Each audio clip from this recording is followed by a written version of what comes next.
지금으로부터 18년 후인 2043년에는 요양보호사 10명 중 7명이 60세 이상의 전망입니다. 젊은 사람이 부족해 노인이 노인을 돌봐야 하는 겁니다. 복지부가 서울대 연구팀에 의뢰한 인구 변화 전망과 대응 방향 연구에 따르면 전체 요양보호사 중 60세 이상의 비중은 2023년 63.1%에서 2043년 72.6%로 늘어날 것이라 전망됐는데요. 연구진은 고령으로 인한 체력적 한계로 이들의 노동량이 더 줄어들 것이라고도 내다봤습니다.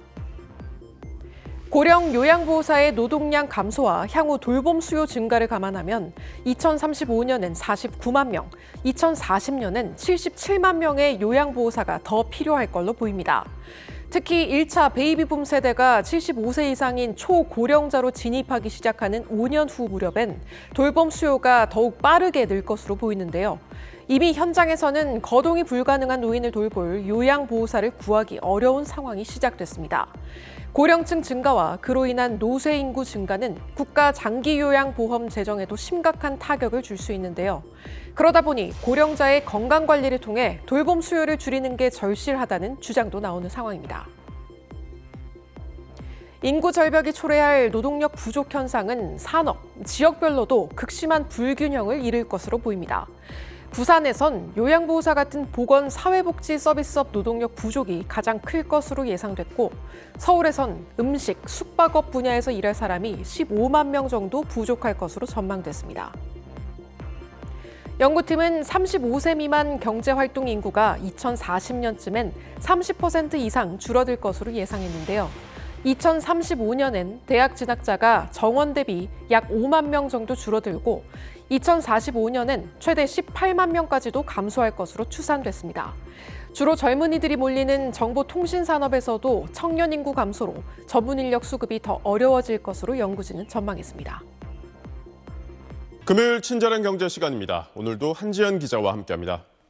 안녕하세요. 안녕하세요. 한 기자, 올해 우리나라 경제 성장률이 예상치를 크게 밑돌고 있는데 멀리 내다봤을 때, 그러니까 장기 전망도 굉장히 우울하게 나왔다고요? 네, 이 국책연구기관 KDI가 이 잠재 성장률 전망치를 내놨는데요. 15년 뒤인 2040년 잠재 성장률을 0% 안팎이라고 봤습니다. 저성장에 그치지 않고 곧 제로 성장 온다는 얘기입니다. 잠재 성장률은 한 나라가 자본과 노동력 등 자원을 최대로 활용했을 때 달성할 수 있는 성장률로 국가 최대 성장 능력을 의미하는데요. KDI는 그나마 올해부터 2030년까지는 우리 경제 잠재 성장률은 1%대는 유지할 걸로 봐서요. 1.5% 수준에 머무를 걸로 내다봤습니다. 하지만 이것도 과거보다 이 눈높이를 많이 낮춘 겁니다. 지난 2022년에 내놓은 전망치는 1.9%였는데 여기서 0.4%포인트를 낮췄습니다. 이후에도 이 잠재 성장률은 계속 떨어져서 2031년부터 40년까지는 0%대인 0.7%로 2041년부터 50년까지는 0.1% 정도일 거로 봤습니다.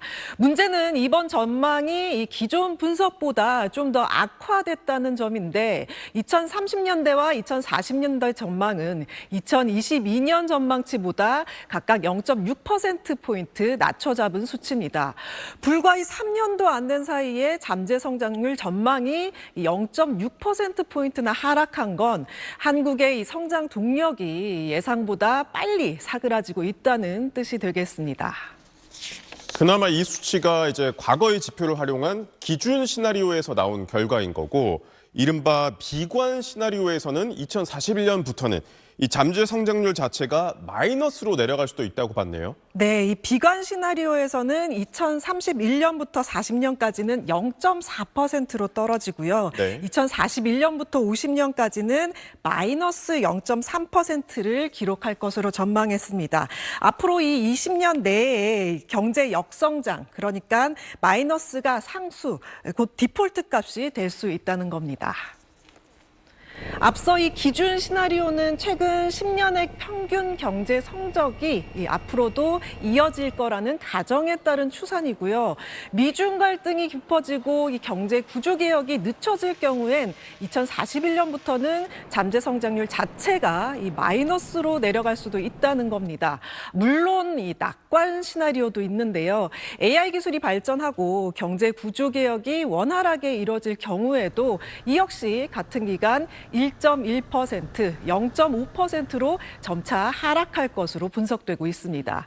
물가와 환율이 지난해 수준으로 고정된다는 전제하에 2050년 1인당 GDP는 기준 시나리오에서는 48,000달러, 낙관 시나리오에서는 53,000달러, 비관 시나리오에서는 44,000달러로 전망됐습니다. 네, 비관보다는 낙관 시나리오가 현실화됐으면 좋겠는데요. 이런 잠재 성장률이 이렇게까지 떨어지는 건 그 원인을 어디서 찾을 수 있을까요? 네, 바로 인구 고령화를 꼽을 수 있습니다. 고령화로 인한 이 생산 연령 인구가 줄면서 노동 투입 기여도가 마이너스로 전환한다는 게 KDI의 예측입니다. 직접 한번 설명 한번 들어보시죠. 함께 노동 투입도 감소함에 따라서 자본의 수익성이 하락하고 이와 함께 자본 투입의 증가세도 하락하는 것으로 전망되었습니다. 생산 연령 인구, 그러니까 이 경제 활동에 직접 참여할 수 있는 나이대인 15세에서 64세 사이 인구를 가리키는데 이 생산 연령 인구가 2019년 3,763만 명으로 정점을 찍은 뒤 빠르게 줄고 있습니다. 실제 올해 69.5%인 생산 연령 인구 비중은 2050년 51.9%로 떨어집니다. 반대로 65세 이상인 고령 인구는 올해 20.3%에서 2050년에는 그 2배 가까이인 40.1%까지 급증할 것으로 전망되고 있습니다. 이로 인해 노동 투입 기여도가 2030년 전후로 해서 마이너스로 바뀌고 고령층 증가로 생산성 자체도 낮아질 것으로 분석됩니다. 실제로 이 60대 이상 임금 근로자의 평균 보수는 30대에서 50대보다 현저히 낮고 경제활동 참가율도 절반 수준입니다. 1인당 GDP 증가율 둔화가 불가피한데요. 기준 시나리오상 2025년에서 30년 1인당 GDP 증가율은 평균 1.6%지만 2041년에서 2050년에는 0.7%로 뚝 떨어집니다. 비관 시나리오에서는 같은 기간 1.4%에서 0.3%로 낮아지고요. 낙관 시나리오에서는 1.8%에서 1.1%로 하락합니다. KDI는 성장률을 높이기 위해서는 구조개혁이 절실하다고 강조하고 있는데요. 경쟁 제한 규제를 없애서 경제 효율성을 높여야 하고 특히 고령층 경제 활동을 촉진해서 일하는 경제 인구를 만들어 가야 한다고 했습니다. 그렇군요. 잘 들었습니다. 연휴가 끝나고 친절한 경제도 돌아왔습니다. 한지연 기자 나와 있습니다. 안녕하세요. 안녕하세요. 네, 우리나라가 초고령 사회에 접어들면서 그럼 걱정되는 게 이제 고령 치매 환자도 늘어나잖아요. 네. 그런데 이런 치매 환자가 가지고 있는 자산이 상당하다고요? 네, 65세 이상 고령 치매 환자가 가지고 있는 자산을 이른바 치매머니라고 하는데요. 네. 2023년 기준으로 이 치매머니가 154조 원에 육박하는데 GDP의 6.4%에 해당합니다. 국내 65세 이상 고령 치매 환자가 몇 명이나 되나 봤더니 총 124만 명이 넘었는데 이 가운데 자산 보유자는 61.6%인 76만 5천 명에 육박했습니다. 이분들이 가지고 있는 자산이 아까 앞에서 얘기했듯이 154조 원에 가깝다는 건데 계산을 해보면 전체 인구의 2.4%인 고령 치매 환자 자산이 GDP의 6.4% 수준입니다. 인구 대비 자산 비중이 상당히 높은 편이라는 뜻입니다. 한 명당 자산을 얼마나 가지고 있는지 계산해 보니까요. 자산을 보유한 고령 치매 환자 1인당 평균 2억 원을 가지고 있었습니다. 네, 치매머니 이 말이 좀 생소하긴 한데요. 이렇게 우리나라에서 전수조사한 게 처음이라고요? 네, 맞습니다. 이 치매머니는 일본에서 유래한 말인데요. 네. 일본은 우리보다 초고령 사회에 먼저 도달했죠. 맞습니다. 일본 치매머니는 2030년에는 우리 돈으로 수천조 원에 도달할 것으로 예상이 되는데요. 늘어나는 치매머니에 사회 경제적 문제가 생기면서 등장한 단어입니다. 점점 노인들이 많아지고 또 그에 따라 치매에 걸린 자산가가 늘어나고 있는 상황에서 그들이 가지고 있는 자산이 혹시나 사기를 당하지 않을까 아니면 그냥 잠자고 있는 돈이나 땅이 되지 않을까 이런 걱정이 되죠. 그래서 초고령 사회에 진입한 우리나라에서도 지난 1월에 초고령화 대응 방안을 마련한다고 하면서 처음으로 이 치매머니 전수조사를 하게 된 겁니다.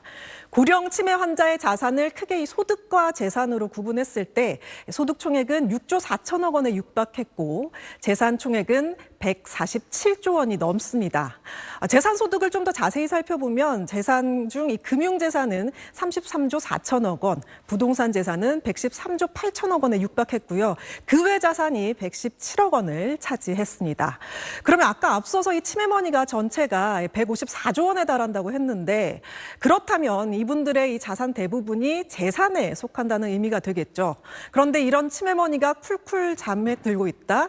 또 이런 큰 규모의 돈이 돌지 못하고 묶여 있다고 하면 경기가 활력을 잃게 될 수밖에 없습니다. 경제적인 문제뿐 아니라 사회적 문제도 종종 발생하고 있죠. 자식이나 간병인 등 주변 사람들이 고령 치매 환자의 금융 정보를 알아내서 무단으로 자산을 빼내는 일도 꽤 자주 있는 일이고요. 또 절차가 활성되지 않으면 동결된 자산을 처분할 방안도 마땅치 않다는 문제도 발생합니다. 그렇군요. 이런 치매머니에 대한 정책적 뒷받침도 있어야겠습니다. 그런데 앞으로 이런 고령 치매 환자가 늘어나면 치매머니도 더 늘어난다고요? 네, 2050년이 되면요. 지금보다 3배가 더 늘어나서 488조 원을 돌파할 것으로 보이는데요. 이렇게 되면 예상 GDP의 15.6%에 달하게 되는데요. 한국 경제에 크게 영향을 줄 수 있는 규모라고 할 수 있겠습니다. 치매머니가 이만큼 늘어난다는 건 그만큼 고령화도 진행되고 그에 따른 고령 치매 환자도 늘어난다 이런 뜻이 되는 거잖아요. 치매 환자 얼마나 늘어날지 전망치를 봤더니 23년도에 124만 명이었던 치매 환자가 크게 늘면서 2050년에는 3배가 넘는 400만 명에 육박하게 됩니다. 일단 치매머니를 잘 지키기 위해서 치매 관리부터 시작해야겠죠. 서울시에서 5월 한 달을 치매 집중 조기 검진 실시하고 있는데요. 이번 한 달 동안 자치구 치매 안심센터와 이 동주민센터 노인복지관을 통해 치매 조기 검진을 진행합니다.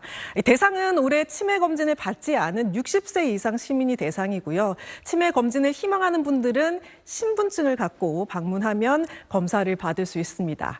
25개 자치구 치매 검진 일정은 서울시 광역치매센터 홈페이지 아래 주소에서 확인할 수 있습니다. 치매를 조기에 발견해서 치료를 시작하면 증상 악화를 현저하게 늦출 수 있다고 하니까요. 직접 혹은 내일 어버이날을 맞아 가족분들 챙기시는 게 좋겠습니다. 네, 오늘도 잘 들었습니다.